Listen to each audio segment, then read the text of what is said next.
नमस्कार भाई, सभी को एक बार फिर से आपका हार्दिक स्वागत है आपके अपने YouTube चैनल जीके बाय मोहित पर। आज की वीडियो में भाई हम NCERT साइंस की जो अपनी सीरीज चल रही थी उसी सीरीज ने कंटिन्यू करते हैं।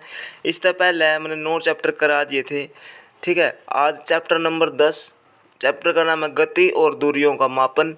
ये जो क्लास है भाई HSSC CET mains Haryana group D और हरियाणा पुलिस कांस्टेबल के लिए महत्वपूर्ण है। खास तौर पर हरियाणा ग्रुप डी में साइंस 15 मार्क्स की आओगी, तो ग्रुप डी वाले भाई बहनों खातर ये कति एक नंबर की क्लास रहोगी भाई। मैंने 9 चैप्टर करा दिए थे। ये क्लास 6 की NCERT चल रही है, 9 तक करवा दिए थे। आज 10वां चैप्टर पढ़ेंगे और मैं डेली 2 क्लास आपने साइंस की प्रोवाइड करवाता रहूँगा। तो वीडियो बढ़िया लग गया तो चैनल ने सब्सक्राइब कर दियो, वीडियो ने लाइक कर दियो, कमेंट करके जरूर बताया करो कि तुमने क्लास किसी लग गया। अभी ये साइंस 6ठी क्लास की चल रही है। धीरे धीरे 7th 8th 9th 10th की जब आप पढ़ोगे तो आपने लेवल समझ में आ जाओगा। 10th तक जब इसमें आप फिनिश कर लोगे मेरी इस वीडियो में, तो आपका अलग ही लेवल होगा, आपका मार्क्स नहीं कटेगा। 15/15 की गारंटी है भाई। 15 में तो 15 स्कोर होगा, क्योंकि ये जो बुक है मैंने बहुत ज़्यादा मेहनत करके बनाई है, बहुत मेहनत करी है। और साइंस का सारा क्वेश्चन यहीं से आओगा ग्रुप डी एग्ज़ाम में, ठीक है। और हरियाणा पुलिस कांस्टेबल में भी और मेंस का कोई भी एग्ज़ाम हो, सभी के लिए महत्वपूर्ण है। अब चलते हैं चैप्टर की तरफ।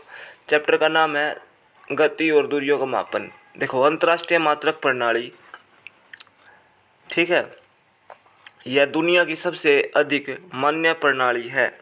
जो अंतर्राष्ट्रीय मात्रक प्रणाली है, क्या है? यह दुनिया की सबसे अधिक मान्य मात्रक प्रणाली है, ठीक है।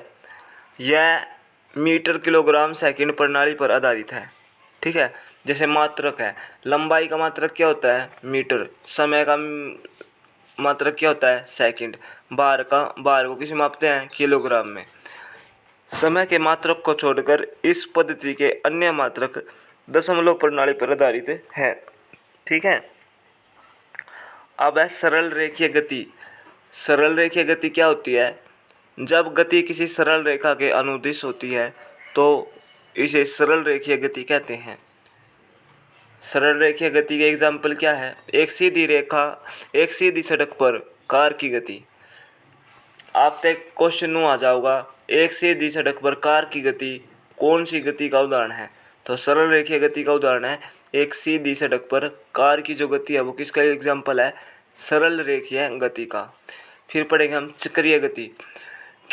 जब किसी वृत्तीय पथ पर गति होती है, जब किसी वृत्तीय पथ पर गति होती है उसे चक्रीय गति कहते हैं। एग्जाम्पल के तौर पे अपनी कक्षा में घूमता हुआ कोई उपग्रह, ये किसका, कौन सी गति का एग्जाम्पल है? चक्रीय गति का। फिर आता है घूर्णन। घूर्णन क्या होता है? जब कोई वस्तु किसी अक्ष पर घूमती है तो ऐसी गति को घूर्णन कहते हैं। पृथ्वी का अपने अक्ष पर घूमना क्या है? घूर्णन, ठीक है। ये घूर्णन का एग्जाम्पल हो गया।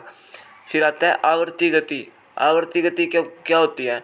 जब गति एक नियत समय पर बार बार दोहराई जाती है तो इसे आवर्ती गति कहते हैं।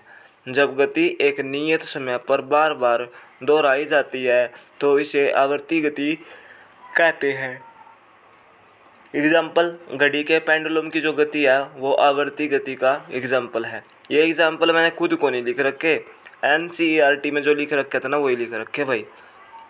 तो ये छोटा सा चैप्टर था भाई, ठीक है। ये चैप्टर कंप्लीट हो गया है।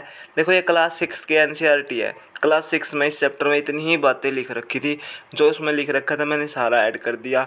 जो एग्जाम्पल NCERT ने दे रखे थे वो एग्जाम्पल सेट कर दिए, ठीक है। अब जब आप 7th 8th 9th की 10th की कंप्लीट कर लोगे तब देखना कितना अच्छा लेवल होगा, ठीक है। ये छोटी छोटी यहाँ पर धीरे धीरे लेवल बढ़ता है। बहुत अच्छी बुक है ये। मार्क्स नहीं कटेगा हरियाणा ग्रुप डी में, तो बिल्कुल भी नहीं कटेगा भाई, ठीक है। तो वीडियो बढ़िया लगा तो शेयर कर दियो। जय हिंद, जय भारत।